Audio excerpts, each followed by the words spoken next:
Revise करके आए हो तुम लोग रेजोनेंस? ड्रॉ करें रेजोनेटिंग स्ट्रक्चर्स? चलो रेजोनेटिंग स्ट्रक्चर्स ड्रॉ करते हैं जो मैंने तुम लोगों को कल दिए थे। ठीक है, तो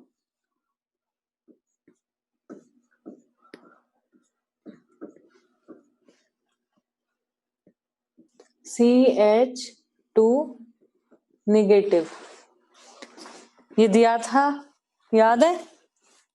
कल रेजोनेटिंग स्ट्रक्चर्स मैंने दिए थे तुम लोगों को। विजिबल है या रब करके देखो इधर।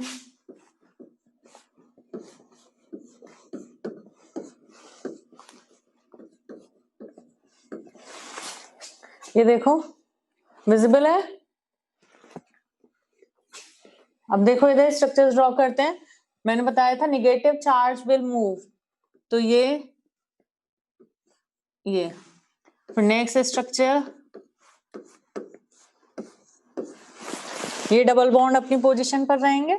ठीक है, इस पोजीशन पर आ गया निगेटिव चार्ज और यहां आ गया डबल बॉन्ड CH2। क्लियर है? पहले बताओ ये स्टेप क्लियर है स्टूडेंट्स? Okay okay. अब नेक्स्ट देखो, this negative charge will move here and ये पॉजिटिव, तो ये बन गया डबल बॉन्ड, यहां आ गया नेगेटिव और ये as it is double bond CH2। Clear है? Then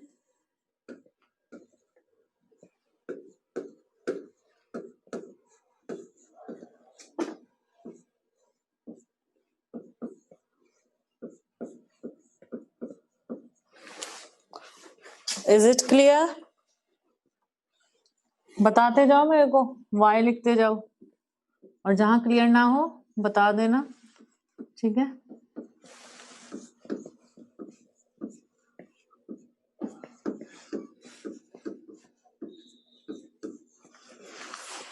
tell me clear? तो you can draw resonating structures. ठीक है, ड्रॉ कर लोगे? मैम एक बार दोबारा बता दो। ओके देखो इधर निगेटिव आगे मूव किया, यहां आ गया डबल बॉन्ड, ये निगेटिव आ गया। ठीक है, नेक्स्ट में ये निगेटिव इधर मूव कर गया और ये डबल बॉन्ड यहां, तो यहां डबल बॉन्ड आ गया, यहां निगेटिव, बाकी एज इट इज है। देन नेक्स्ट ये निगेटिव आगे मूव कर गया और ये डबल बॉन्ड आगे कार्बन पे मूव कर गया, तो ये double bond as it is रहा, ये double bond CH2 as it is रहा, बट यहाँ इस पोजीशन पे डबल बॉन्ड आ गया और इस कार्बन पे निगेटिव आ गया। सिमिलरली आगे ये निगेटिव यहां मूव कर गया और ये डबल बॉन्ड कार्बन पर मूव कर गया, तो बेंजीन में तीनों डबल बॉन्ड आ गए और CH2 निगेटिव। अभी बताओ क्लियर है या नहीं? Tell me fast. Okay, have you drawn the structures? Draw कर लिया स्ट्रक्चर? फटाफट ड्रॉ करो, फिर नेक्स्ट एग्जांपल लेते हैं। हम बन तो भी गए जो, हाँ एट लास्ट वही बन जाएगा। देखो देयर इज अ डिफरेंस, यहाँ बेंजीन में डबल बॉन्ड की पोजीशंस और जो अब हमने ड्रॉ कर रखा है उसमें बेंजीन में डबल बॉन्ड की पोजीशंस दे आर डिफरेंट। ठीक है, डिफरेंट हो गई हैं। और अब यहां से फिर से अगर तुम स्टार्ट कर दोगे रेजोनेंस बॉन्ड्स को मूव करना, तो वापस ये सारा रिपीटिशन हो जाएगा, तो वापस अल्टीमेटली फिर ये मिल जाएगा। ठीक है, तो रिपीट तो हमें करना नहीं है। अब ये रब कर दें, रब कर दो। बेटा फास्ट, Y और N जल्दी लिखा करो। ठीक है, टाइम बहुत कम है। ठीक है, नेक्स्ट देखो, वन मोर। और क्या दिया था मैंने तुम लोगों को? ये और NH2 निगेटिव, ये भी दिया था। ठीक है, अब अभी CH2 निगेटिव को लेकर बनवाए थे, अभी बस C की जगह N है, सब कुछ वही रहेगा। तो ड्रॉ कर लोगे अपने आप? कोशिश खुद से ही ड्रॉ करने की करना, ये नहीं कि मैम ने कहा है कि एन की जगह सी है तो बस पीछे से चेप दिया, चेपना नहीं है, ठीक है। खुद ड्रॉ करने की कोशिश करना, कहीं प्रॉब्लम आए तो बस वो CH2 निगेटिव वाले जो बनवाए वहां से चेक कर लेना, बस वहां सी है यहाँ एन है, इतना ही डिफरेंस है, बस सब कुछ वैसे ही ड्रॉ करते जाओगे स्ट्रक्चर, तो यू कैन ड्रॉ योरसेल्फ, ठीक है। अब नेक्स्ट देखो, नेक्स्ट देखो, एक मैंने दिया है तुम्हें OH वाला और O पर क्या है, लोन पेयर है, तो अब कैसे ड्रॉ करोगे, मैंने बताया था लोन पेयर हो, निगेटिव चार्ज हो, वो मूव करेंगे आगे की तरफ, ठीक है। तो यहाँ लोन पेयर है, तो अभी निगेटिव चार्ज की जगह लोन पेयर है, तो तुमने लोन पेयर को मूव करवाना है, और ये डबल बॉन्ड यहां आ गया, देखो इधर, नहीं पॉजिटिव वाले में भी क्या होगा, पॉजिटिव का भी एक एग्जांपल करके दिखाऊंगी, ठीक है। अभी देखो इतनी बात समझ आई, ठीक है, तो ड्रॉ करो,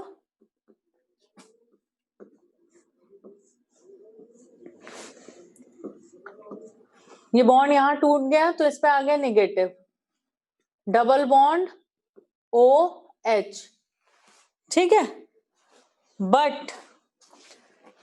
बट O ने अपना लोन पेयर दिया है, तो O पर क्या आ जाएगा, पॉजिटिव चार्ज, और कोई गड़बड़ तो नहीं हुई है ये चेक करने के लिए, चेक करो पहले मॉलिक्यूल पर नेट चार्ज कितना था, 0, कोई चार्ज नहीं था, और अब देखो positive negative, 1 positive 1 negative, overall कितना हो गया, नेट चार्ज 0, तो कोई मिस्टेक तो नहीं हुई है, उसके लिए चार्ज काउंट कर लो, पहले न्यूट्रल था, नेट चार्ज 0 था, और अभी भी नेट चार्ज 0 है, पहले नेट चार्ज 0, अभी भी नेट चार्ज 0, मतलब चार्जेस ठीक लगाए हैं। पहले बताओ इतनी बात समझ आ रही है? अब नेक्स्ट देखो, ठीक है, अब नेक्स्ट देखो, अब अगेन वही निगेटिव इधर मूव करेगा, ये डबल बॉन्ड यहां मूव करेगा, तो बस आगे वही कहानी है वापस, ठीक है, डबल बॉन्ड OH पॉजिटिव, जब O पे निगेटिव था तो O ने निगेटिव दिया था, तो एक निगेटिव जब उसने दिया तो उसके कंपैरिजन जब उस पे पॉजिटिव आया तो वो न्यूट्रल हो गया था, अब O न्यूट्रल है, उसने अपने इलेक्ट्रॉन दिए हैं, तो पॉजिटिव आना है, तो न्यूट्रल था और +1 आया, तो अब +1 चार्ज उस पर दिख रहा है, तुम्हें समझ में आ रही है बात? जब माइनस चार्ज था, ठीक है, और क्योंकि उसने निगेटिव चार्ज दिया है तो उसके कंपैरिजन उस पे क्या आना था, पॉजिटिव, तो ये निगेटिव पॉजिटिव मिलके कितना हो गया था, 0, इसलिए पिछले वाले चार्जेस में जहां OH निगेटिव था बेंजीन रिंग पे, जहां CH2 निगेटिव था, जहां NH2 निगेटिव था, तो ये वाला बॉन्ड बनने के बाद उस पर कोई चार्ज नहीं आया था, N पर, C पर, O पर, लेकिन अभी क्या है, O पे कोई चार्ज नहीं है, न्यूट्रल 0 चार्ज है, अभी कोई चार्ज नहीं है, लेकिन नो चार्ज, नो चार्ज, लेकिन जब उसने इलेक्ट्रॉन दिए तो उस पर पॉजिटिव आना था, तो no charge +1 is equals to क्या आएगा, +1, ठीक है, इसलिए जब इसने अपने इलेक्ट्रॉन दिए तो इस पे +1 आ गया, ठीक है।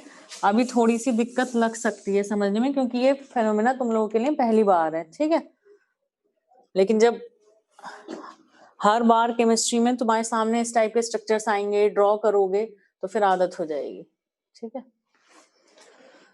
नेक्स्ट देखो, ये इधर मूव कर गया, ये इधर, तो ये बन गया, ये यहाँ आ गया निगेटिव, और ये हो गया double bond OH positive. Then next देखो, नेक्स्ट ये इधर आएगा और ये इधर गया,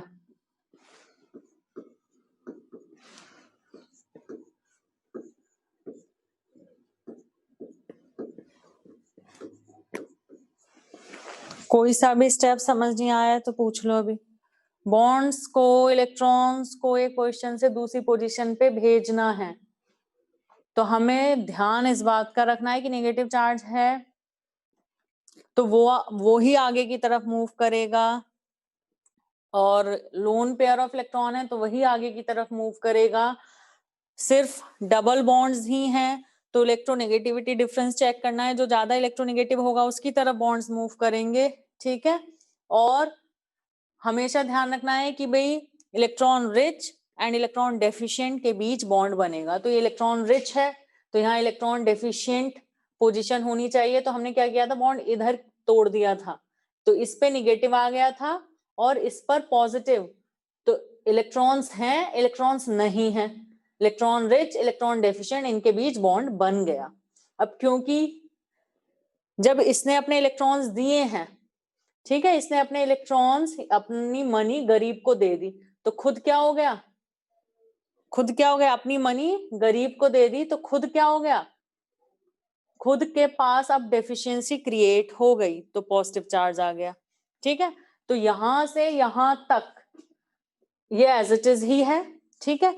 अब इन बॉन्ड्स को तुमने घुमाना है, इस निगेटिव को और इन बॉन्ड्स को इस बेंजीन रिंग में घुमाना है, जैसे अभी पिछले स्ट्रक्चर्स में भी किया था।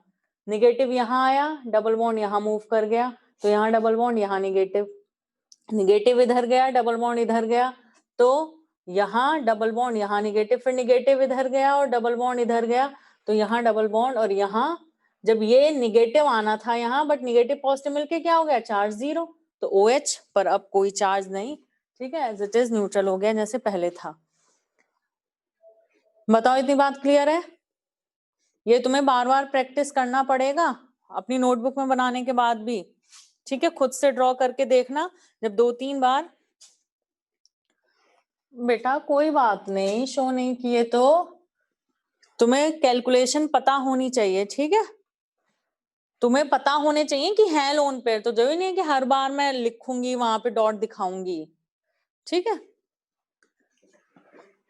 क्लियर है?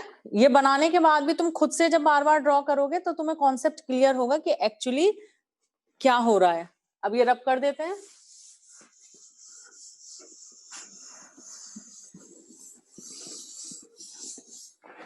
अब देखो नेक्स्ट, अब ये देखो जरा,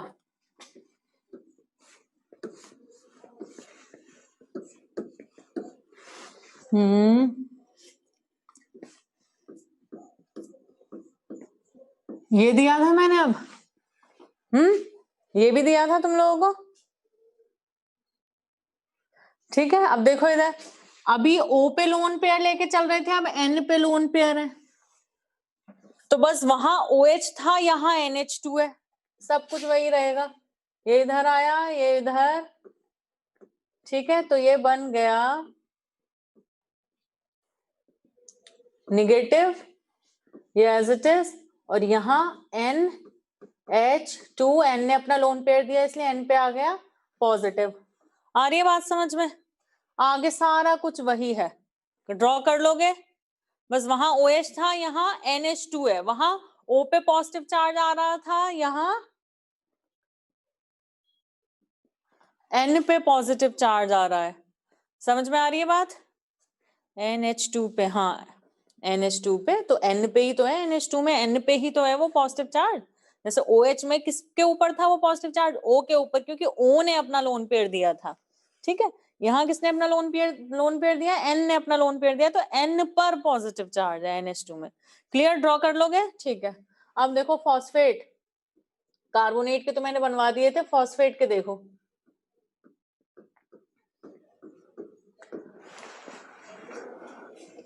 अब negative single double, negative single double, negative single double, जैसे कार्बोनेट के बनाए थे, तो एक बार ये रेजोनेंस, एक बार ये कर सकता है रेजोनेंस, तो क्या बनेगा, P double bond O, O negative, O negative, O negative, फिर अब ये भी तो कर सकता है एक बार, तो P O negative, O negative, double bond O, और ये O निगेटिव, अब ये निगेटिव चार्ज बचा, ये निगेटिव, ये भी तो कर सकता है रेजोनेंस, ठीक है, तो P O negative, double bond O, O negative, O negative, इससे और ज्यादा कोई पॉसिबिलिटी है क्या, इससे और ज्यादा कोई पॉसिबिलिटी है क्या, टेल मी, नहीं। कैसे पता लगेगा, जब तुमने देखा negative single double, negative single double, negative single double, मतलब सारे ऑक्सीजन रेजोनेंस कर सकते हैं। जब तुम्हें ये पता लगा तो तुमने देखा कि एक पे तो डबल बॉन्ड अभी इस स्ट्रक्चर में है, ये भी एक रेजोनेटिंग स्ट्रक्चर है, और बाकी जो बनाए हैं वो भी वो सारे रेजोनेटिंग स्ट्रक्चर हैं। और एक्चुअल स्ट्रक्चर क्या होगा? रेजोनेंस हाइब्रिड, जिसे हम पेपर पे ड्रॉ नहीं कर सकते। ठीक है, तो इस O पे तो डबल बॉन्ड O है, अभी 3 O पर और डबल बॉन्ड O आना चाहिए हर एक स्ट्रक्चर में। तो हमने देख लिया, इस पे भी आ गया, इस पे भी आ गया, इस पे भी आ गया। तो तुम ये भी कह सकते हो जब चारों ऑक्सीजन रेजोनेंस में पार्टिसिपेट कर सकते हैं, तो तुमने देखा 1 2 3 4, 4 ऑक्सीजन है तो 4 रेजोनेटिंग स्ट्रक्चर बनेंगे, और 4 ही बन रखे हैं ना। ठीक है,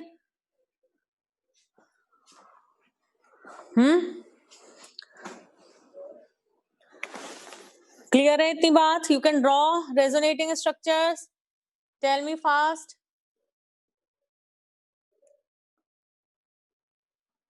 ओके, ठीक है, अब देखो जरा, तुम लोगों को फॉर्मल चार्ज पढ़ाया गया होगा। फॉर्मल चार्ज याद है? फॉर्मल चार्ज, फॉर्मल चार्ज, ठीक है। अब देखो फॉर्मल चार्ज रेजोनेटिंग स्ट्रक्चर्स में कैसे कैलकुलेट करते हैं? Formal charge in resonating structures, formal charge कैसे कैलकुलेट करते हैं? देखो ये क्या है? फॉस्फेट आयन, फॉस्फेट आयन, इसमें तुम्हें कितना दिख रहा है? -3 चार्ज है। हर एक ऑक्सीजन पे कितना है? टोटल -3 चार्ज है इस फॉस्फेट आयन में। ठीक है, हर एक ऑक्सीजन पे कितना है? -1। तुमसे पूछा जाए कि in phosphate ion tell the formal charge on oxygen atom, tell the formal charge on oxygen atom. तो तुमने देखा कि फॉस्फेट में जो -3 है, हर एक O पर -1 है, लेकिन क्या हर एक O पर प्रॉपर -1 चार्ज है? नहीं है। क्यों? क्योंकि हर एक ऑक्सीजन रेजोनेंस कर रहा है, तो किसी स्ट्रक्चर में उस पर निगेटिव है तो दूसरे स्ट्रक्चर में उस पर निगेटिव नहीं है, किसी दूसरे ऑक्सीजन पर निगेटिव है। तो इट मींस ये जो टोटल -3 चार्ज है, ये कितने ऑक्सीजन एटम शेयर कर रहे हैं? 1 2 3 4। तो this total -3 charge is shared by 4 oxygen atoms equally. तो एक ऑक्सीजन एटम पर कितना चार्ज आएगा? -3/4। तो फॉर्मल चार्ज कितना होगा फॉस्फेट आयन में ऑक्सीजन एटम पर? -3/4। आ रही है बात समझ? Are you getting this? तो इन रेजोनेटिंग स्ट्रक्चर्स फॉर्मल चार्ज कैसे कैलकुलेट करेंगे? ओके, अब रिपीट कर दें। हर एक ऑक्सीजन पर -1 दिख रहा है, हर एक ऑक्सीजन पर -1 दिख रहा है, लेकिन हर एक ऑक्सीजन पर -1 क्या प्रॉपर है? कंप्लीट -1 है हर एक ऑक्सीजन पर? नेट -1 चार्ज है? नहीं। क्यों? क्योंकि हर एक ऑक्सीजन रेजोनेंस में पार्टिसिपेट कर रहा है। तो अभी देखो इस स्ट्रक्चर में इस पे -1 है, तो इस स्ट्रक्चर में इस पर नहीं है -1। इस स्ट्रक्चर में इस ऑक्सीजन एटम पर -1 नहीं है, और इसमें इस पर -1 नहीं है। इसका मतलब क्या है? ये जो नेट -3 चार्ज है, ये जो टोटल -3 चार्ज है, कितने ऑक्सीजन एटम इक्वली शेयर कर रहे हैं? 4 ऑक्सीजन एटम्स इक्वली शेयर कर रहे हैं। आ रही बात समझ में? -3 charge but shared by 4 oxygen atom. तो एक ऑक्सीजन एटम पर कितना चार्ज आया? -3/4। और यू कैन ऑल्सो से कि टोटल चार्ज, अगर फॉर्मूला बनाना है तो total charge divide by number of resonating structures.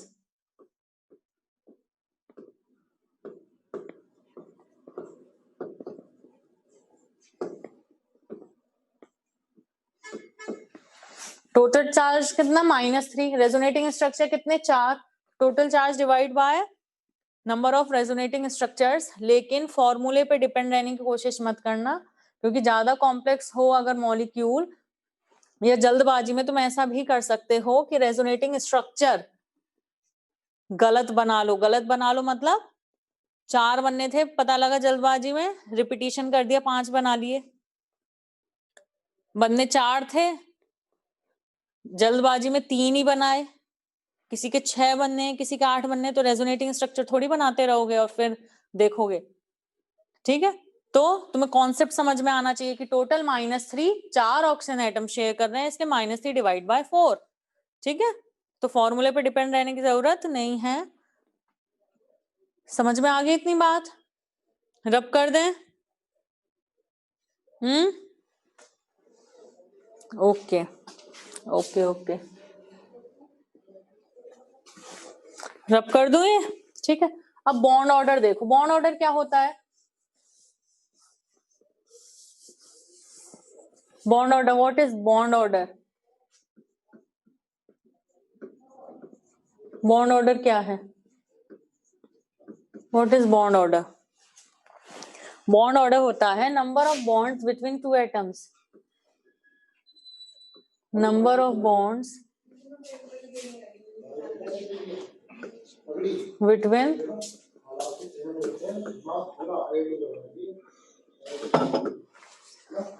number of bonds between two atoms, for example O double bond O। ठीक है, तो इसमें बॉन्ड ऑर्डर क्या होगा? 2 और कम होगा। मजे कर रहे हैं संडे में, वैसे 20-22 रहते हैं, 14 ही आज। तो ऑक्सीजन में बॉन्ड ऑर्डर क्या है? 2। Nitrogen N triple bond N, bond order क्या है? 3। तो ऐसे ही हमें रेजोनेटिंग स्ट्रक्चर में बॉन्ड ऑर्डर फाइंड करना है। हमें रेजोनेटिंग स्ट्रक्चर में बॉन्ड ऑर्डर फाइंड करना है। ठीक है, तो बॉन्ड अभी मैंने फॉस्फेट आयन ड्रॉ कर रखा है, तो बॉन्ड ऑर्डर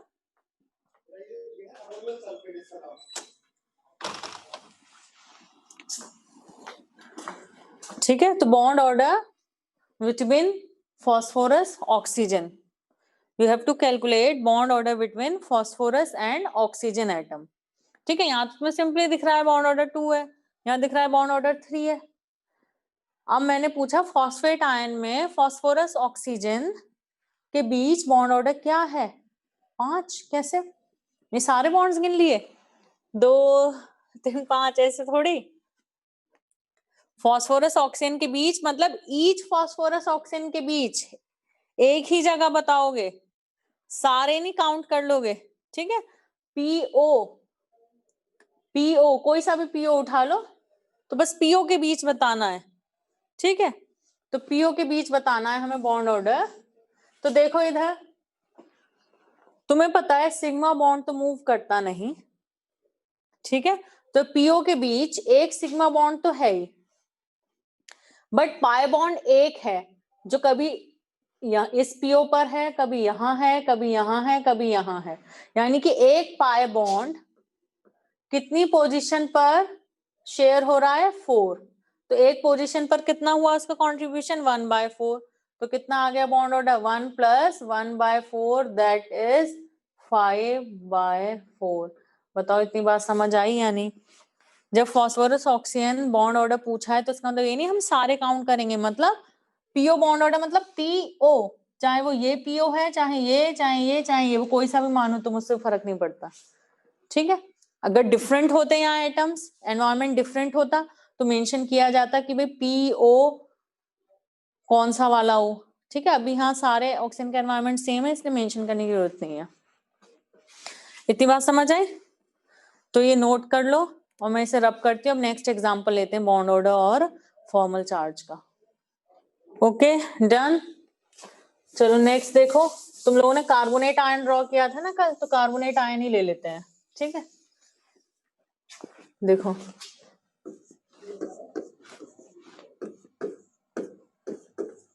चलो पहले बॉन्ड ऑर्डर ही देख लो। कार्बोनेट आयन में bond order CO bond order, CO bond order, carbon oxygen bond order. तो वो चाहे ये कार्बन ऑक्सीजन, चाहे ये, क्योंकि तुमने रेजोनेंस जब इनके रेजोनेटिंग स्ट्रक्चर बनाए थे तो तुमने देखा था सभी कार्बन ऑक्सीजन इक्वली थे, सभी के पास डबल बॉन्ड भी आ रहा था एक एक बार और सभी के पास सिंगल बॉन्ड भी आ रहा था, तो कोई सा डिफरेंट नहीं है, यानी कि सबका बॉन्ड ऑर्डर सेम ही है। ठीक है, तो एक ही जगह फाइंड कर लेंगे हम। ठीक है, तो सीओ बॉन्ड ऑर्डर क्या है? एक सिग्मा बॉन्ड, वो तो फिक्स ही है, सिग्मा बॉन्ड तो मूव करता ही नहीं रेजोनेंस में। अब पाई बॉन्ड एक है और वो 3 जगह घूम रहा है, ठीक है, 3 जगह शेयर हो रहा है, तो कितना हो गया 4/3, ठीक है, bond order. Now formal charge, formal charge देखो, फॉर्मल चार्ज कितना है टोटल, -2, और कितने ऑक्सीजन एटम शेयर कर रहे हैं 3, तो -2/3। Is it clear? Tell me fast, फिर हम नेक्स्ट टॉपिक पर जाने वाले हैं। क्लियर? किसी को क्लियर नहीं है तो अभी बता देना बेटा। Okay clear, very good, okay. ना अब देखो सल्फेट आयन का structure, sulphate ion, sulphate ion is what, SO4-2।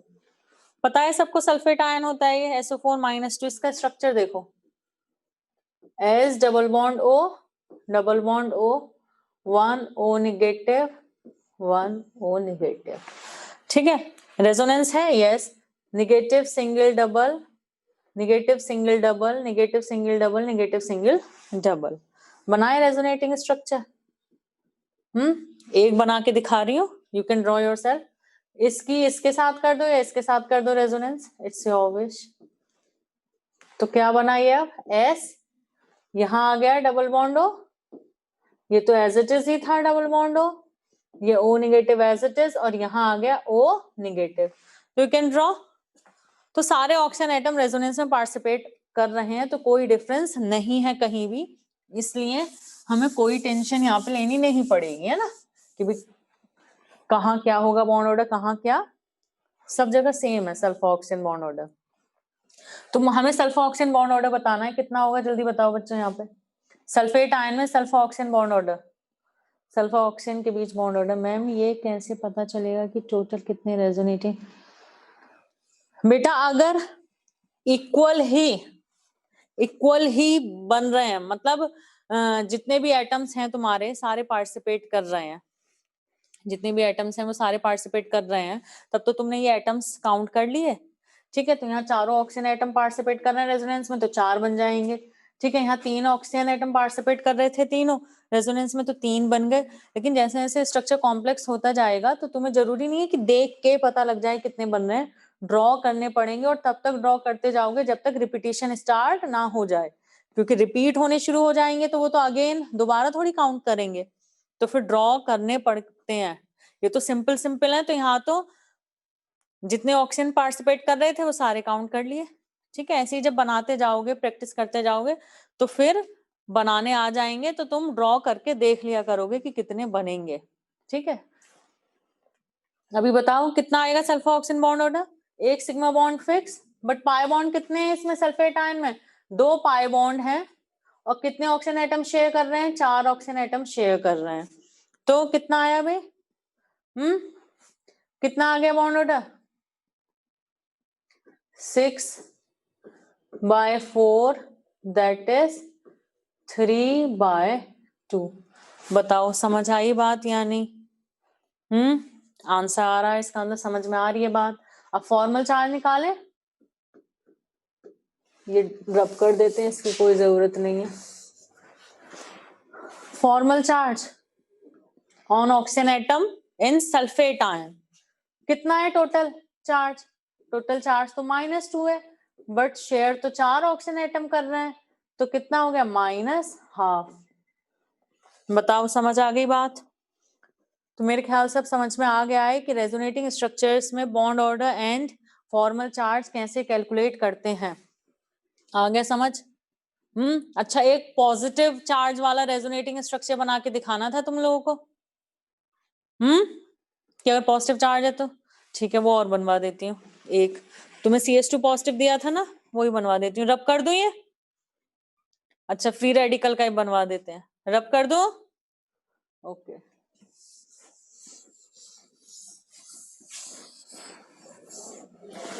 ठीक है, देखो इधर CS2 पॉजिटिव,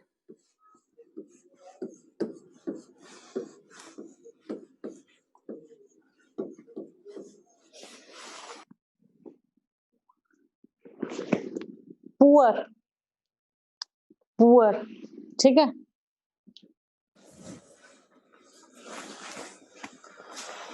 पुअर है, हीरोइन पुअर है या hero poor? It's obvious, poor hero,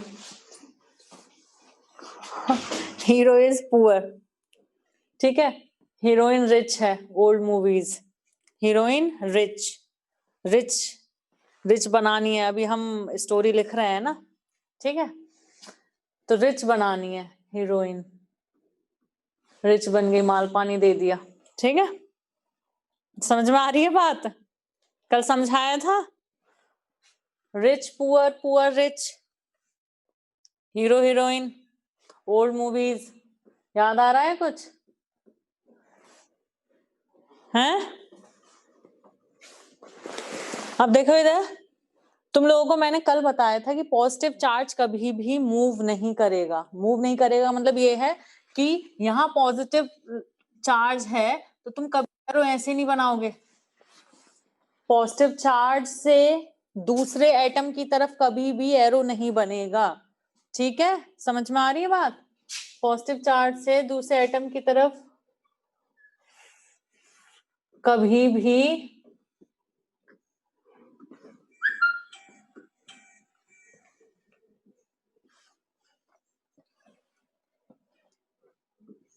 पहले बताओ, इतनी बात समझ में आ रही है?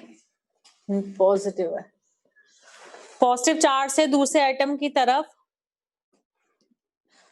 पॉजिटिव चार्ज से दूसरे एटम की तरफ कभी भी बॉन्ड नहीं बनेगा, पॉजिटिव चार्ज की तरफ जाएंगे इलेक्ट्रॉन्स, लोन पेयर होगा, नेगेटिव चार्ज होगा, बॉन्ड्स होंगे, पाई बॉन्ड होंगे, वो पॉजिटिव चार्ज की तरफ जाएंगे, ठीक है।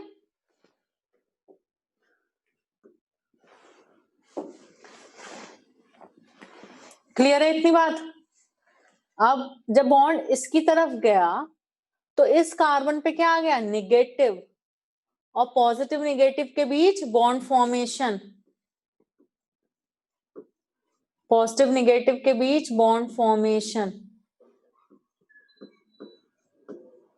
ठीक है। अब क्योंकि बॉन्ड के दोनों इलेक्ट्रॉन तो इस कार्बन की तरफ चले गए तो इस कार्बन पे क्या आ गया?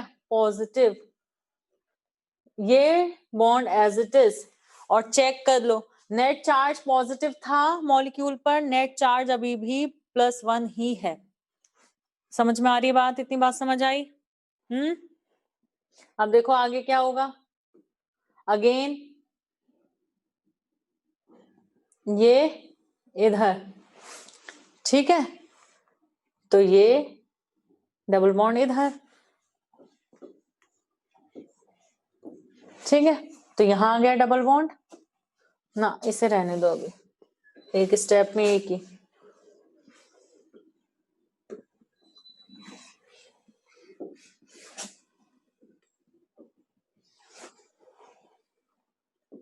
ठीक है, बस एक स्टेप मूव करना है, ये इधर आ गया तो यहाँ आ गया डबल बॉन्ड, यहाँ आ गया पॉजिटिव, ये double bond as it is, और ये double bond CH2 as it is.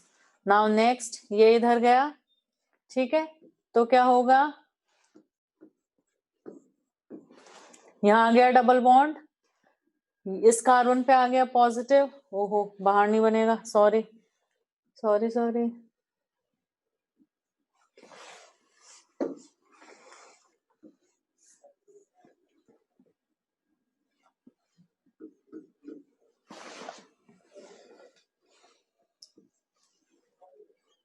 Double bond CH2। Now next इसे इरेज करके दोबारा बना देती हूँ, ठीक है, ये देखो ये इधर आ गया तो इस पोजीशन पे डबल बॉन्ड बना देंगे, इस पोजीशन पे डबल बॉन्ड, इस पोजीशन पे पॉजिटिव, बाकी का एज इट इज। पहले बताओ इतनी बात समझ आ रही है? अब एट लास्ट, ठीक है, एट लास्ट ये इधर आ गया और ये बॉन्ड्स और ये CH2 पे फाइनली फिर से पॉजिटिव। पहले बताओ समझ आया या नहीं, या दोबारा समझाऊं? टेल मी स्टूडेंट्स, आ गया समझ? अब पॉजिटिव चार्ज तुम्हें एक पोजीशन से दूसरी पोजीशन पे जाते हुए दिखाई देगा, लेकिन एरो पॉजिटिव से एटम की तरफ नहीं लगाओगे, पॉजिटिव की तरफ एरो जाएगा, double bond pi electron positive charge की तरफ जाएंगे, ठीक है। तो ये पाई बॉन्ड यहाँ चला गया, मतलब यहाँ डबल बॉन्ड और इस कार्बन पे पॉजिटिव, ये पाई बॉन्ड यहाँ चला गया, मतलब यहाँ डबल बॉन्ड और इस कार्बन पे पॉजिटिव। अब ये डबल बॉन्ड यहाँ आ गया, मतलब यहाँ डबल बॉन्ड और इस कार्बन पे पॉजिटिव। अब ये डबल बॉन्ड यहाँ आ गया, तो यहाँ डबल बॉन्ड और कार्बन पे पॉजिटिव, ठीक है, क्लियर।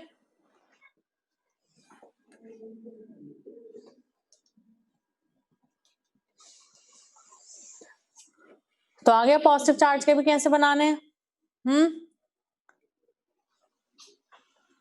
ये बना लो फटाफट। और फिर एक और फ्री रेडिकल का, हैव यू ड्रॉन? ओके, ठीक है, अब ये रब कर देते हैं।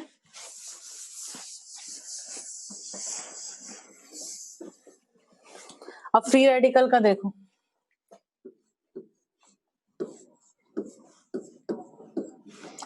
CH2 फ्री रेडिकल, ठीक है। होमोलिटिक क्लीवेज हमेशा सिंगल हेडेड एरो से ड्रॉ करते हैं, ठीक है।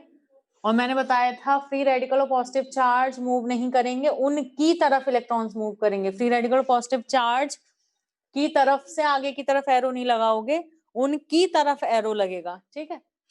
तो क्योंकि होमोलिटिक फिजन हो रहा है इसलिए single headed arrow. It means जैसे it is C double bond C। अगर होमोलिटिक फिजन होगा तो इसका मतलब क्या है कि इस बॉन्ड में 2 इलेक्ट्रॉन थे और इनका जो शेयरिंग है वो बराबर हो रहा है, शेयरिंग है बराबर हो रहा है, गलत बोल दिया। ये जो बॉन्ड ब्रेक होगा तो उसके बाद डिस्ट्रीब्यूशन बराबर हो रहा है इलेक्ट्रॉन का, मतलब बॉन्ड में 2 इलेक्ट्रॉन थे, बॉन्ड टूट गया तो एक इलेक्ट्रॉन एक एटम के पास जाएगा, दूसरा इलेक्ट्रॉन दूसरे एटम के पास जाएगा। तो ये क्या बन जाएगा, C, ये क्या बन जाएगा, C सिंगल बॉन्ड C, एक इलेक्ट्रॉन। तो ये क्या जनरेट हो गए, फ्री रेडिकल। तो homolytic fission gives free radical. Homolytic fission से फ्री रेडिकल मिलेंगे, और हेट्रोलिटिक फिजन होती तो हमें आयन मिलता, means it is C double bond C, ठीक है। ये इधर टूट गया, देखो एरो में डिफरेंस, होमोलिटिक फिजन होगी तो single headed arrow, heterolytic fission होगी तो डबल हेडेड एरो, और उस एटम की तरफ जिस तरफ वो दोनों इलेक्ट्रॉन चले गए। तो इसका मतलब है इस पाई बॉन्ड में दोनों इलेक्ट्रॉन, इस पाई बॉन्ड में 2 इलेक्ट्रॉन है और दोनों इस एटम की तरफ आ गए। तो जिस एटम की तरफ ये दोनों इलेक्ट्रॉन आ गए उस पे नेगेटिव आ जाएगा और दूसरे पे आ जाएगा पॉजिटिव। तो आयंस जनरेट हुए हैं किससे, हेट्रोलिटिक फिजन से, हेट्रोलिटिक फिजन से आयंस जनरेट हुए हैं। आ रही है बात समझ में। तो अभी हमें यहाँ कौन से एरो दिखाने हैं, सिंगल हेडेड एरो।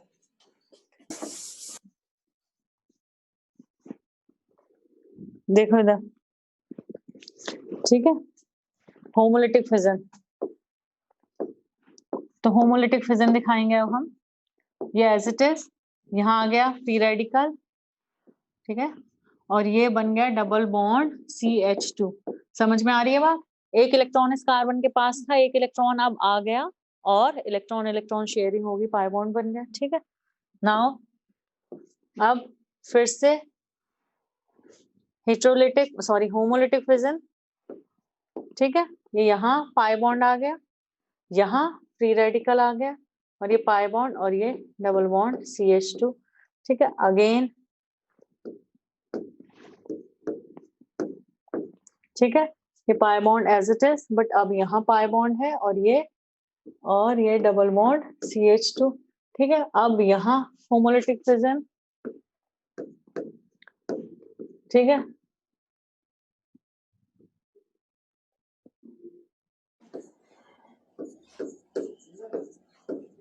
बताओ समझ आई बात या नहीं। फ्री रेडिकल जब होगा तो रेजोनेटिंग स्ट्रक्चर्स कैसे ड्रॉ किए जाएंगे, आ गया समझ। जल्दी बताओ बेटा, नेक्स्ट टॉपिक भी स्टार्ट करना है। आ गया समझ? ठीक है, तो एक बात तुम्हें ध्यान रखनी है कि इन स्ट्रक्चर्स की तुम्हें प्रैक्टिस करनी है। जो मैंने बनवाए हैं उन्हें भी तुम्हें खुद से बनाना है, तभी तुम्हें ड्रॉ करने आएंगे स्ट्रक्चर्स। और बाकी ये ऑर्गेनिक में रेजोनेंस पूरा टॉपिक डिटेल में है, तो फिर से तुम्हें करना ही है ये सब। ठीक है, अब रब कर दो ये, मैं rub this. Shall we start next topic? Okay,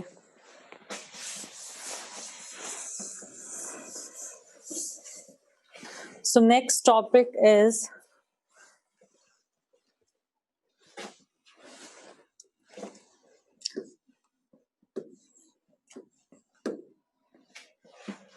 dipole moment.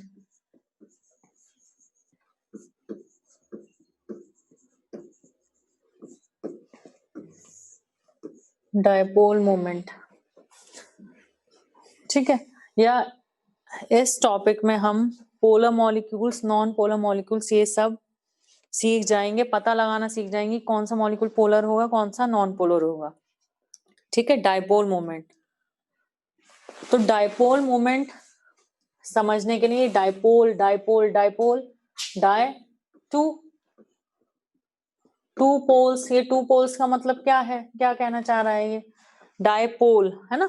अब तुम्हें पता है कि अगर ये H H मीन्स ये H2 मॉलिक्यूल है, H2 मॉलिक्यूल है, तो ये जो बॉन्डेड पेयर, ये जो बॉन्डेड पेयर ऑफ इलेक्ट्रॉन है, क्या ये किसी एक H एटम की तरफ ज्यादा शिफ्ट होगा या दोनों के बिल्कुल बीचों बीच होगा? Tell me fast. सेंटर में होगा। क्यों होगा सेंटर में? Why in centre? ये बॉन्डेड पेयर ऑफ इलेक्ट्रॉन दोनों हाइड्रोजन एटम के सेंटर में होगा। Why in centre?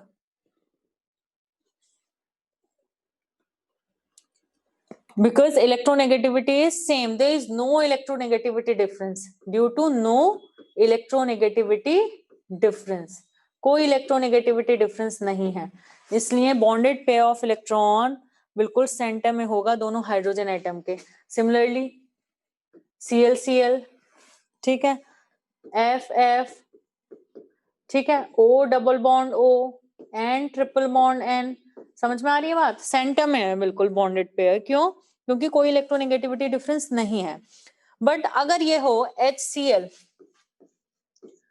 तो क्या होगा? If it is HCl then अब क्या बॉन्डेड पेयर H और Cl के बिल्कुल सेंटर में होगा? नहीं होगा, नहीं होगा। क्यों नहीं होगा? क्योंकि इलेक्ट्रोनेगेटिविटी डिफरेंस है। तो किस तरफ ज्यादा चला जाएगा bonded pair of electron? Cl की तरफ ज्यादा चला जाएगा, Cl की तरफ शिफ्ट ज्यादा हो जाएगी, because Cl is more electronegative than hydrogen. तो इसकी वजह से क्या होगा?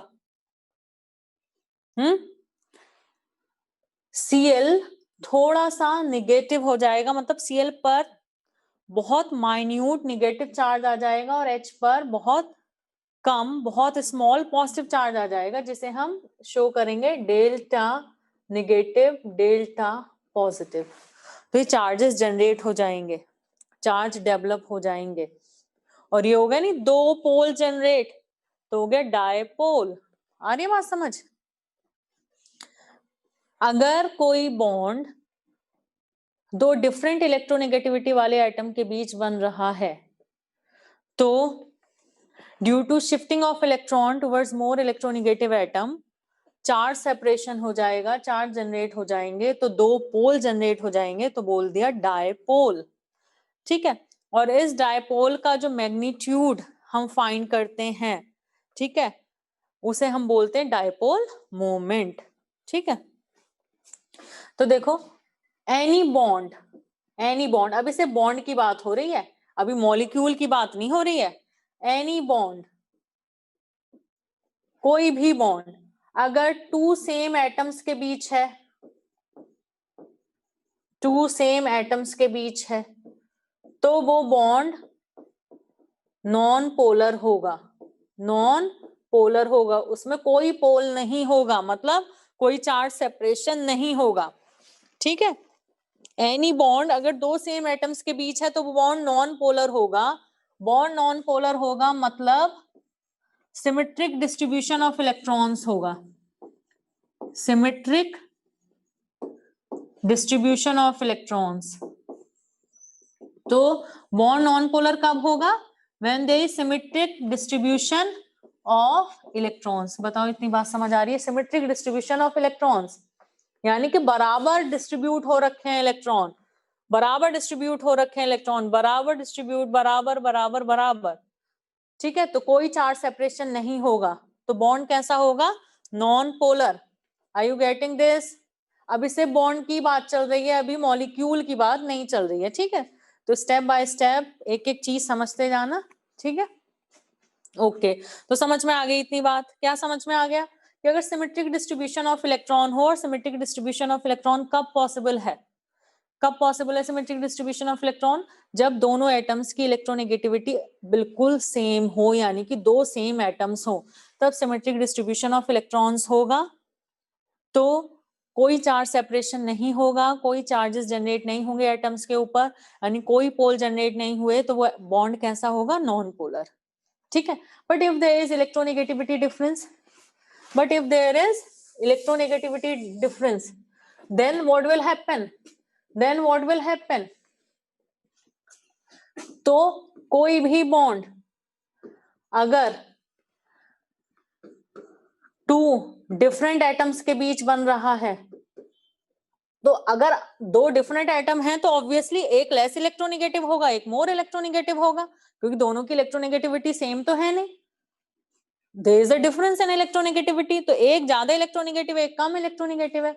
तो कोई भी बॉन्ड जो दो डिफरेंट एटम्स के बीच बनेगा, तो वहां अनसिमेट्रिकल डिस्ट्रीब्यूशन ऑफ इलेक्ट्रॉन्स हो जाएगा, अनसिमेट्रिकल डिस्ट्रीब्यूशन ऑफ इलेक्ट्रॉन्स हो जाएगा।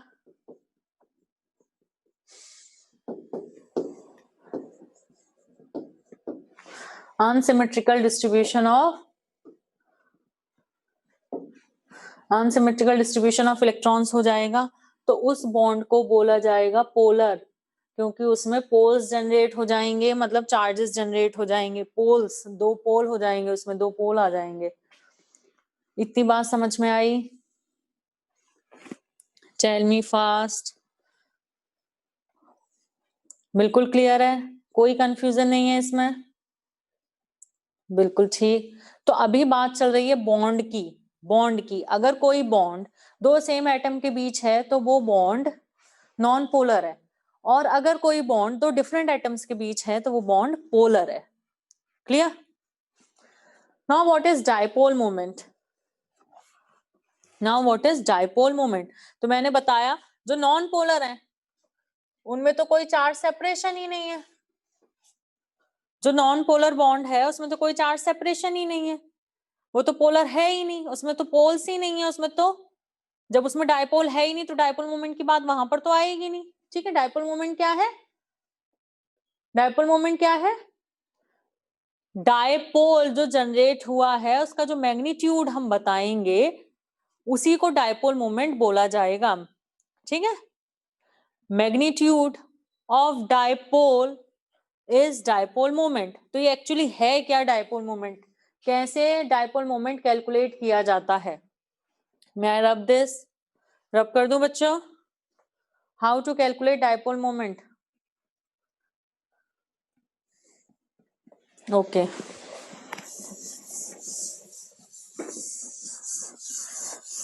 नाउ डायपोल मोमेंट देखो।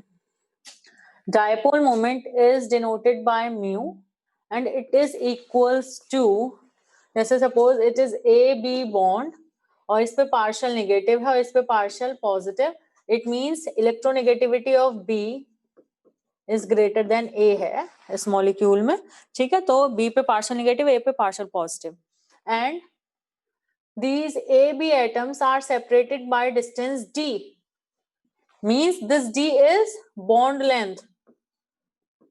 भाई दो एटम किसी बॉन्ड में जिस डिस्टेंस से सेपरेटेड होते हैं वो उनका बॉन्ड लेंथ ही तो होता है, clear. So dipole moment mu is equals to होता है product of this charge into bond distance. ये एस नहीं है, डेल्टा है, ठीक है, delta, very less charge, very less charge, very small charge. So mu dipole moment is equals to product of charge separation multiplied by bond distance, product of charge and bond distance. समझ में आ रही है बात? mu is equals to charge multiplied by bond length. Dipole moment is equals to charge multiplied by bond length. ठीक है, अगर charge जो coulomb में है और डिस्टेंस मीटर में है तब तो डाइपोल मोमेंट की यूनिट कूलम मीटर आ गई, ठीक है, बट इट्स वेरी रेयर कि कूलम मीटर में यूनिट तुम्हें मिले डाइपोल मोमेंट की, ठीक है।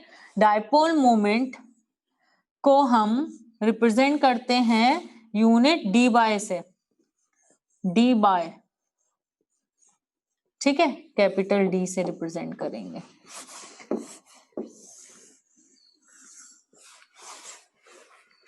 म्यू की unit debye capital D, ठीक है, और ये 1 डी बाय किसके इक्वल होता है? देखो इधर चार्जेस बहुत स्मॉल है, ये चार्जेस बहुत स्मॉल हैं, तो it is the order of around 10 की पावर -10 ESU, या बस 10 की पावर -10 ESU के अराउंड, मतलब 10 की पावर -10 के अराउंड है, ठीक है। और जो बॉन्ड डिस्टेंस है वो भी बहुत छोटा है, 10 की पावर -8 सेंटीमीटर के अराउंड। चलो ESU रख देती हूँ, तो कितना हो गया? लगभग 10 की पावर -18 ESU सेंटीमीटर के अराउंड मैग्नीट्यूड है। तो ये डी बाय 1 डी बाय किसके इक्वल होता है? 1 debye is equals to 10 की पावर -18 ESU सेंटीमीटर। यहाँ जो मैंने ये लिखा है 10 की पावर -10 ESU, इसका मतलब ये नहीं है कि हर एक बॉन्ड में चार्ज सेपरेशन 10 की पावर -10 ESU है, मतलब लगभग पावर 10 की पावर -10 ESU है। वो हो सकता है 1.1 इंटू 10 की पावर -10 ESU, वो हो सकता है 0.33 इंटू 10 की पावर -10 ESU, मतलब अराउंड पावर 10 की पावर -10 ESU। ESU में चार्ज और पावर कितनी? 10 की पावर -10, इतना कम, ठीक है। बॉन्ड लेंथ कितनी? 10 की पावर -8 सेंटीमीटर के ऑर्डर में, तो लगभग कितना है? 10 की power -18 ESU centimetre, it's very less. और इसे क्या बोला गया है? इसे क्या नाम दे दिया? 1 डी बाय। हाँ, ESU यूनिट चार्ज की होती है, इलेक्ट्रोस्टैटिक यूनिट, ठीक है।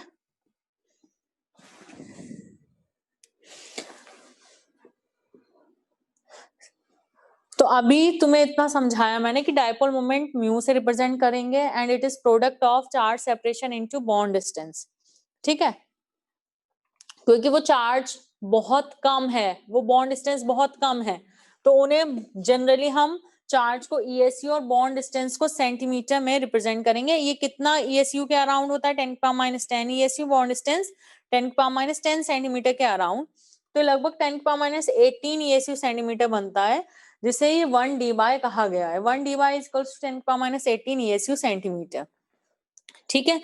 तो चार्ज ESU में, बॉन्ड डिस्टेंस सेंटीमीटर में, तो ESU सेंटीमीटर, तो यूनिट डी बाय से हम रिप्रेजेंट करेंगे, ठीक है। और अगर कूलम मीटर यूनिट दे रखी है तो कोई दिक्कत नहीं है, मतलब चार्ज कूलम में और बॉन्ड डिस्टेंस मीटर में है। कर सकते हो तुम कन्वर्ट। कैसे कर सकते हो तुम कन्वर्ट? तुम्हें मीटर सेंटीमीटर का रिलेशन पता है क्या? तुम्हें कूलम और ESU का रिलेशन पता है? बता देती हूँ। 1 यूनिट चार्ज, 1 यूनिट पॉजिटिव हो या 1 यूनिट निगेटिव हो, that is 1.6 into 10 की power -19 coulomb, it is equals to 4.8 into 10 की power -10 ESU।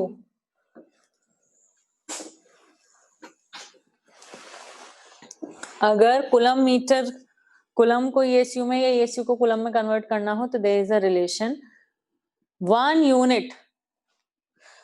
unit charge in coulomb, that is 1.6 into 10 power minus 19 coulomb is equals to 4.8 into 10 power minus 10 ESU।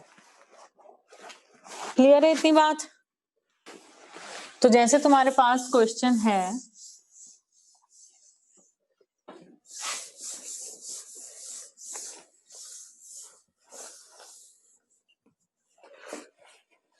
कि bond distance तुम्हें given है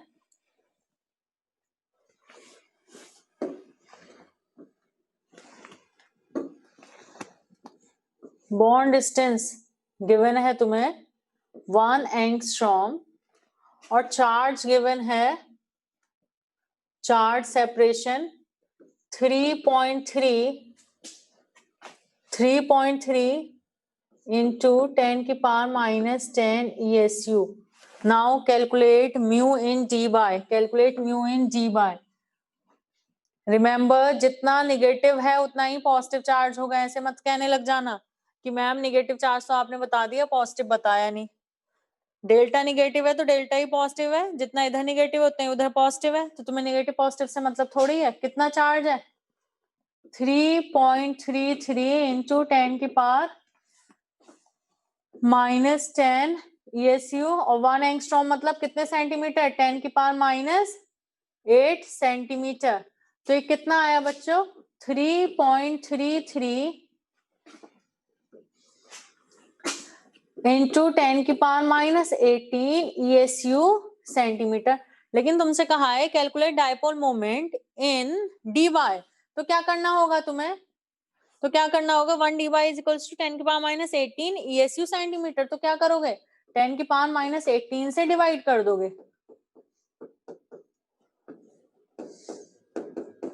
तो कितना आया ये? 3.33 dy। आ रही है बात समझ में? How to calculate? ठीक है, ये हो गई डायपोल मोमेंट की बात। Now will talk about polar and non polar molecules. Will talk about polar and non polar molecules. ये नोट करो फटाफट, फिर मैं रब करती हूँ।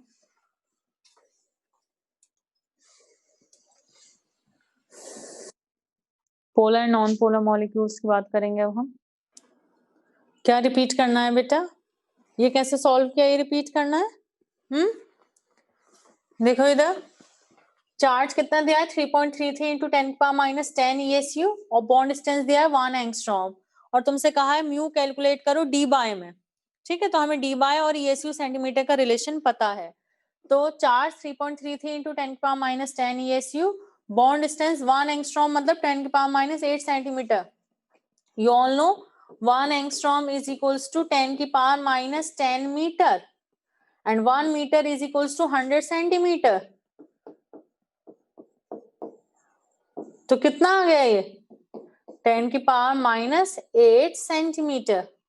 ठीक है, तो हो गया 3.33 इंटू 10 की पावर -18 ESU सेंटीमीटर। और तुम्हें पता है 1 dy इज इक्वल्स टू 10 की पावर -18 ESU सेंटीमीटर। तो 10 की पावर -18 से डिवाइड कर दिया, आ गया dy में आंसर। क्लियर? ओके, अब रब करें, नेक्स्ट करें start polar non polar molecules.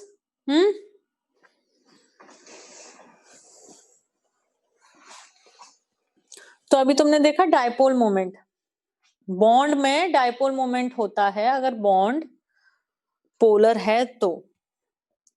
Bond में डायपोल मोमेंट होगा अगर बॉन्ड पोलर है तो। पोलर है तो मतलब दो डिफरेंट एटम्स के बीच अगर बॉन्ड बना है तो उसमें डायपोल मोमेंट होगा, बॉन्ड का कुछ डायपोल मोमेंट होगा। ठीक है, रब कर दे रहे हैं अब हम ये।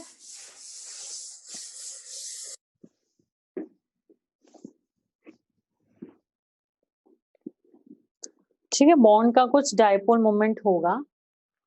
तो अब हम पोलर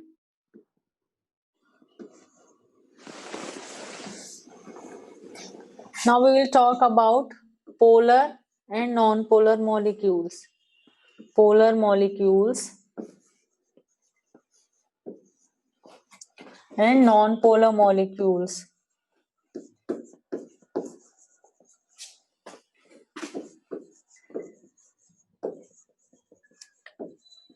तो अभी इधर एक बात समझो, अभी तुमने देखा कि बॉन्ड जो है, बॉन्ड अभी मॉलिक्यूल नहीं, अभी यहाँ फोकस करो बॉन्ड।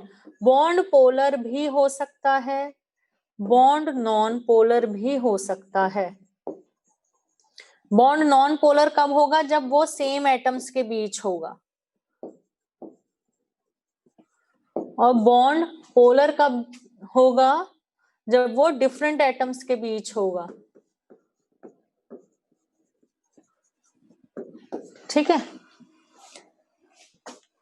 और पोलर मॉलिक्यूल कौन से होते हैं? जिनमें net mu dipole moment not equal to 0 हो, वो पोलर मॉलिक्यूल होंगे। और नॉन पोलर मॉलिक्यूल कौन से होंगे? जिनमें म्यू मतलब net dipole moment is equals to 0 हो। ठीक है। अब एक बात सुनो जरा, अगर सेम एटम्स हैं तो बॉन्ड नॉन पोलर है। बॉन्ड नॉन पोलर है मतलब बॉन्ड में कोई डाइपोल मोमेंट, कोई म्यू नहीं होगा। ठीक है। तो अगर सेम एटम्स से जो बॉन्ड बना है वो बॉन्ड ही नॉन पोलर है, तो अगर ऐसा कोई मॉलिक्यूल जिसमें सारे बॉन्ड्स ही नॉन पोलर हो, तो मॉलिक्यूल तो श्योर से नॉन पोलर ही होगा। मॉलिक्यूल तो श्योर से नॉन पोलर ही होगा। ऑल बॉन्ड्स, अगर सारे बॉन्ड्स कैसे हैं?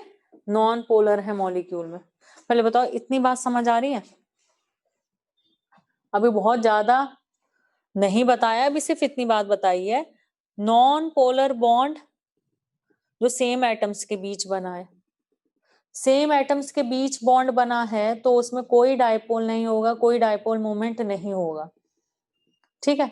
तो अगर कोई ऐसा मॉलिक्यूल है जिसमें सारे बॉन्ड्स ही नॉन पोलर हैं, सारे बॉन्ड्स, एक बॉन्ड है चाहे 4 बॉन्ड है, सारे ही बॉन्ड नॉन पोलर हैं, तो जब किसी भी बॉन्ड में डाइपोल मोमेंट है ही नहीं तो नेट डाइपोल मोमेंट भी तो 0 ही होगा। तो वो मॉलिक्यूल कैसा होगा? Non polar. ठीक है। तो HH मतलब H2, O2, N2, F2, Cl2, ये कैसे मॉलिक्यूल हैं? ओजोन नहीं।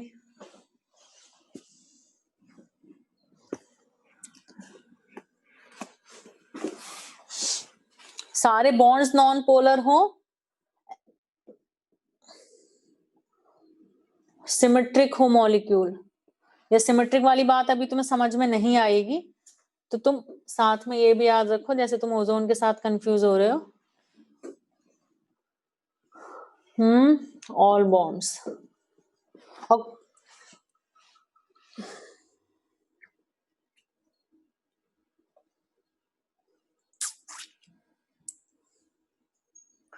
इसे क्या कहना चाहिए? Shape symmetric. उसमें शेप सिमेट्रिक नहीं है ना, लोन पेयर का डाइपोल होगा।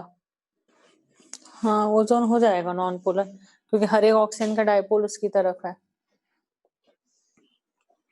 मगर बैंड है ना शेप। अब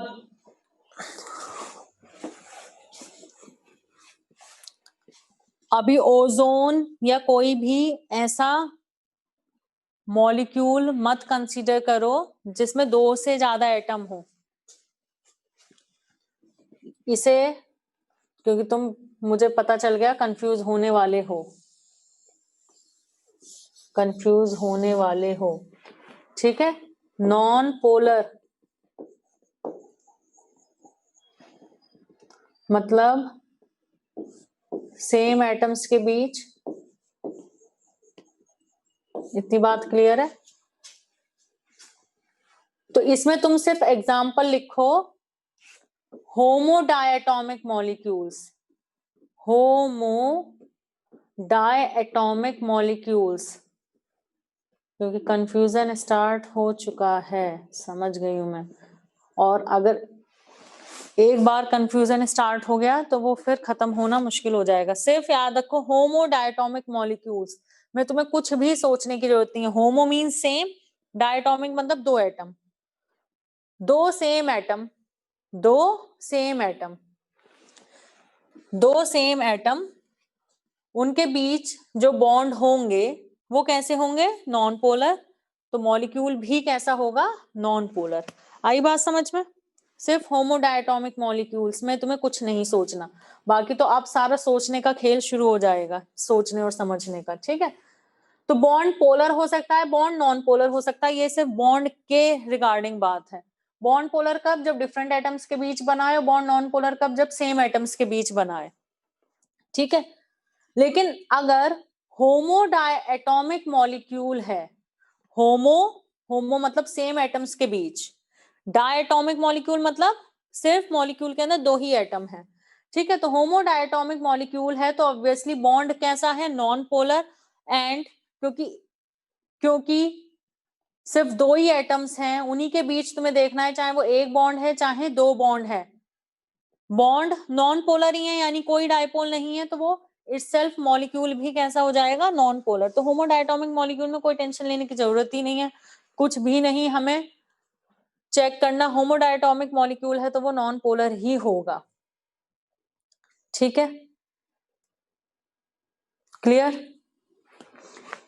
अब होमोडायटोमिक के अलावा, होमोडायटोमिक के अलावा चाहे वो हीट्रोडायटोमिक है, चाहे वो हीट्रोट्रायटोमिक है, चाहे वो होमोट्रायटोमिक है, चाहे अब इसके अलावा कुछ भी मॉलिक्यूल्स हैं, उनमें तो हमें शेप्स चेक करनी होंगी, शेप से डिसाइड करना होगा हमें नेट म्यू इक्वल टू 0 है या नॉट इक्वल टू 0 है, ये चेक करना पड़ेगा, तभी हम डिसाइड कर पाएंगे कि मॉलिक्यूल पोलर है या मॉलिक्यूल नॉन पोलर है।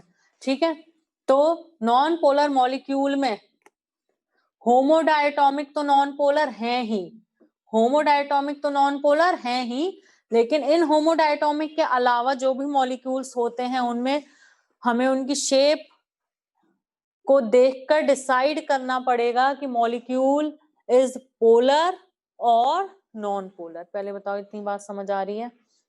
ठीक है, इसीलिए हाइब्रिडाइजेशन पहले सिखाया जाता है, उसके बाद डायपोल मोमेंट, क्योंकि शेप बनानी आती होगी, शेप्स पता होंगी, तभी तो डायपोल मोमेंट पता लगा पाओगे, है या नहीं, मतलब मॉलिक्यूल पोलर है या नहीं। पहले बताओ इतनी बात समझ आई है? कौन से मॉलिक्यूल्स तो फॉर श्योर नॉन पोलर ही होंगे, कि तुम्हें शेप भी देखने की जरूरत नहीं पड़ेगी। फॉर श्योर कौन से मॉलिक्यूल्स नॉन पोलर ही होंगे, शेप चेक करने की भी जरूरत नहीं, कुछ भी चेक नहीं करना। होमोडायटोमिक मॉलिक्यूल्स। ठीक है, तो बॉन्ड में भी पोलर और non polar, bond polar non polar हो सकता है। ठीक है, फिर molecule polar non polar, polar molecule वो होंगे जिनमें म्यू नॉट इक्वल टू 0, और नॉन पोलर मॉलिक्यूल वो होंगे जिनमें म्यू इक्वल टू 0। तो होमोडायटोमिक मॉलिक्यूल ये तो ऐसे एग्जांपल्स हैं फॉर श्योर जिनमें म्यू इक्वल टू 0 ही है, वो नॉन पोलर मॉलिक्यूल्स ही हैं। अब हमें और एग्जांपल्स चेक करने हैं। ठीक है, कर दूं ये रब? अभी तक इतनी बात क्लियर है? आगे मूव करें? इतनी बात क्लियर है? Tell me students. ओके, अब आगे समझो।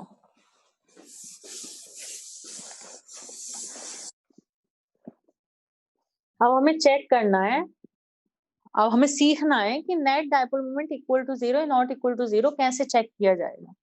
ठीक है, for example we have CO2 molecule.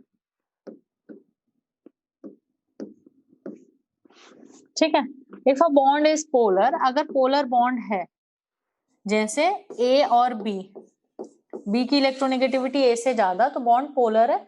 ठीक है, तो इस बॉन्ड का डायपोल किसकी तरफ जाएगा, B की तरफ, और डायपोल को ऐसे रिप्रेजेंट करेंगे। ठीक है, इस एरो से इलेक्ट्रोनेगेटिव एटम की तरफ एरो पॉइंट करेगा। ठीक है, तो अब इधर देखो, बॉन्ड्स पोलर हैं क्या CO2 में? बॉन्ड्स पोलर, पोलर बॉन्ड्स हैं। यस, क्यों? क्योंकि C और O इलेक्ट्रोनेगेटिविटी डिफरेंस, C और O इलेक्ट्रोनेगेटिविटी डिफरेंस। इस बॉन्ड का डायपोल मोमेंट किसकी तरफ किसकी तरफ रिप्रेजेंट करेंगे? ओ की तरफ, ये गया। और इस बॉन्ड का अगेन ओ की तरफ। दोनों बॉन्ड्स का डायपोल मोमेंट सेम होगा ऑब्वियसली, क्योंकि बिल्कुल आइडेंटिकल है। ये बॉन्ड और ये बॉन्ड बिल्कुल आइडेंटिकल हैं, दोनों बॉन्ड का डायपोल मोमेंट बिल्कुल इक्वल होगा, और इक्वल है और अपोजिट डायरेक्शन में पॉइंट कर रहा है, तो it means what? Net dipole moment क्या होगा बच्चों? नेट डायपोल मोमेंट क्या आएगा यहाँ? Zero. Net dipole moment zero.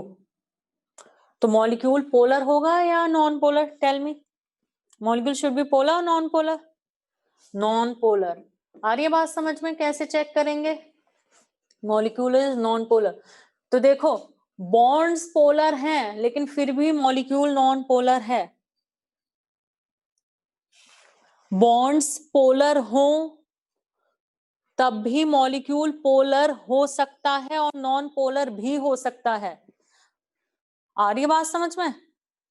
Bond के पोलर नॉन पोलर होने की वजह से molecule polar non polar decide होने वाला नहीं है। वो सिर्फ कौन से केस थे? होमो डायएटॉमिक, होमो डायएटॉमिक, या इवन हीट्रो डायएटॉमिक भी कह सकते हो, कि जैसे होमो डायएटॉमिक। हाँ हाँ, बस 10-15 मिनट और चलेगी, ठीक है? यही हो आप? यही हो? जैसे ये होमो डायएटॉमिक के एग्जांपल्स हैं, होमो डायएटॉमिक, और ये हेट्रोडायटॉमिक के एग्जांपल है, ठीक है? तो homo diatomic for sure non polar, but heterodiatomic for sure, एक ही बॉन्ड उसका डायपोल इधर, एक ही बॉन्ड उसका डायपोल इधर, कुछ इक्वल एंड अपोजिट का कोई चक्कर नहीं है, तो फॉर श्योर पोलर। तो डायटोमिक मॉलिक्यूल्स के केस में तो कोई झंझट ही नहीं है, होमोडायटोमिक तो नॉन पोलर, हेट्रोडायटोमिक तो पोलर। लेकिन जब डायटोमिक से ऊपर की तरफ जाएंगे, ट्रायटोमिक, टेट्राटोमिक, ठीक है, तो बॉन्ड पोलर या नॉन पोलर होने से डिसाइड नहीं होगा कि मॉलिक्यूल पोलर है या नॉन पोलर। ये कौन डिसाइड करेगा मॉलिक्यूल पोलर है या नॉन पोलर? उसकी शेप डिसाइड करेगी, ठीक है? क्योंकि कोई भी मॉलिक्यूल जिसमें नेट डायपोल मोमेंट होगा वो पोलर होगा, जिसमें नेट डायपोल मोमेंट नहीं होगा वो पोलर नहीं होगा। तो जब ये डायटोमिक मॉलिक्यूल हैं, यहाँ तो डायपोल ही नहीं है, यहाँ तो डायपोल मोमेंट है ही नहीं, जीरो, नॉन पोलर। एक ही बॉन्ड है, उसका डायपोल मोमेंट एक ही डायरेक्शन में है, तो ऑब्वियसली नेट डायपोल मोमेंट यहाँ पर है, तो मॉलिक्यूल कैसे? पोलर, कोई कंफ्यूजन नहीं। लेकिन जब दो एटम से ज्यादा होंगे तो उसकी शेप डिसाइड करेगी कि नेट डायपोल मोमेंट इसके अंदर होगा या नहीं होगा, ठीक है? डायटोमिक के केस में तो एक ही बॉन्ड होता है, शेप लीनियर ही है। मैंने तुम लोगों को बताया था जब हाइब्रिडाइजेशन पढ़ाई थी कि जब भी एक ही बॉन्ड होगा किसी मॉलिक्यूल में, एक ही बॉन्ड से मतलब ये नहीं कि सिर्फ सिग्मा ही होगा, पाई नहीं होंगे। एक ही बॉन्ड होगा मतलब, एक ही बॉन्ड होगा से मतलब है कि एक ही बॉन्ड मतलब वो चाहे उस जगह पर सिग्मा है, चाहे उस जगह पर एक डबल है, चाहे उस जगह पर ट्रिपल है, मतलब सिंगल डबल ट्रिपल कुछ भी हो, लेकिन एक ही बॉन्ड है, एक ही बॉन्ड है, तो शेप लीनियर ही होती है, ठीक है? तो ये नॉन पोलर हो गए, ये पोलर हो गए। डायटोमिक में कोई कंफ्यूजन नहीं है, मैं इतनी बार इसीलिए बता रही हूं ताकि आगे कोई कंफ्यूजन ना रहे, ठीक है? पोलर या non polar molecule decide dipole moment से होता है। डायपोल मोमेंट अगर जीरो है तो molecule non polar, dipole moment not equal to zero है तो मॉलिक्यूल पोलर। डायटोमिक में कोई कंफ्यूजन नहीं, same atoms, net dipole moment zero, non polar. Different atoms, net dipole moment कुछ ना कुछ होगा, मतलब जीरो के बराबर नहीं होगा, तो मॉलिक्यूल पोलर। लेकिन अब हम आ चुके हैं दो एटम से ज्यादा, जब एटम होंगे मॉलिक्यूल के अंदर तो शेप्स से हमें कैसे पता लगेगा कि मॉलिक्यूल पोलर है नॉन पोलर, ठीक है? तो ये हो गया हमारा नॉन पोलर। तो आ रही बात समझ में? बॉन्ड्स तो पोलर थे लेकिन मॉलिक्यूल फिर भी नॉन पोलर है, बॉन्ड्स तो पोलर थे लेकिन फिर भी मॉलिक्यूल नॉन पोलर है। अब SO2 का एग्जांपल ले लो। ये सल्फर पे लोन पेयर। एस और ओ, एस और ओ, एसओ बॉन्ड का डायपोल किधर, डायरेक्शन क्या होगी एसओ बॉन्ड के डायपोल मोमेंट की, डायपोल की ओ की तरफ, और इसकी भी ओ की तरफ। लोन पेयर की हमेशा लोन पेयर की तरफ होगी, away from atom. Lone pair की हमेशा लोन पेयर के डायरेक्शन में होगी, means away from atom, away from central atom. तो लोन पेयर की लोन पेयर के डायरेक्शन में। क्लियर? तो एसओ बॉन्ड नेट रिजल्टेंट इस डायरेक्शन में और ये लोन पेयर का इस डायरेक्शन में। बताओ मॉलिक्यूल पोलर है non polar? S O bond net resultant vector, dipole moment is a vector quantity. समझ में आ ही रहा होगा, डायरेक्शन पे डिपेंड कर रहा है ना? तो it is a vector quantity. It's a non polar molecule. S O bond का डायपोल, एसओ बॉन्ड का डायपोल नेट रिजल्टेंट डाउनवर्ड और ये लोन पेयर का अपवर्ड। लेकिन क्या लोन पेयर का डायपोल मोमेंट और एसओ बॉन्ड का डायपोल मोमेंट इक्वल होंगे? अपोजिट डायरेक्शन में है, इट्स ओके, लेकिन क्या इक्वल होंगे?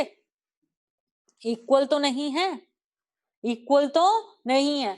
तो अपोजिट डायरेक्शन में इसका मतलब काफी कैंसिल आउट हो जाएगा, बट इक्वल तो नहीं थे। तो ये इक्वल एंड अपोजिट का केस नहीं है, अपोजिट है but non equal. Dipole moments are in opposite direction, dipoles are in opposite direction but non equal. So net कुछ ना कुछ जरूर बचेगा। तो molecule is polar, SO2 is polar. बताओ समझ में आ रही है बात? समझ में आ रहा है? यहां भी बॉन्ड्स पोलर हैं, यहां भी बॉन्ड्स पोलर हैं। बॉन्ड्स पोलर होते हुए भी मॉलिक्यूल नॉन पोलर है, बॉन्ड्स पोलर होते हुए भी मॉलिक्यूल पोलर है।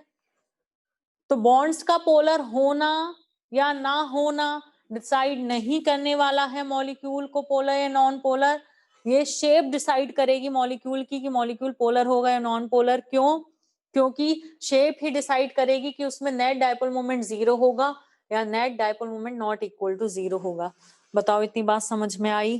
फिर हम इसमें और एग्जांपल्स डिस्कस करेंगे। अच्छा 11 बज गए, अभी और एक्सटेंड करें क्लास? बच्चे कम होते जा रहे हैं। मैम बस बहुत हो गया, ओहो आज तो बहुत कम पढ़ाया, सिर्फ स्ट्रक्चर्स ही बनवाए हैं। But our bio class okay. बच्चों इसे अच्छे से रिवाइज करके आना। शेप्स तुम्हें ड्रॉ करनी आनी चाहिए, शेप समझ में आनी चाहिए। तुम्हें दिख रहा है यहाँ भी शेप्स का ही खेल है सारा। शेप बनानी नहीं आएगी, शेप समझ में नहीं आती होगी कि किसी मॉलिक्यूल की क्या शेप होगी, तो तुम डायपोल मोमेंट नेट 0 बचेगा या नहीं बचेगा तुम्हें नहीं पता लगेगा। मॉलिक्यूल पोलर हो गया नॉन पोलर नहीं पता लगेगा, ठीक है? अगर शेप गलत ड्रॉ करोगे तो पोलर को नॉन पोलर, नॉन पोलर को पोलर बना दोगे, ठीक है? चलो we'll meet in next class, मतलब नेक्स्ट सैटरडे, मतलब अब जो भी सैटरडे आएगा, ठीक है? रिवाइज करते रहना तब तक।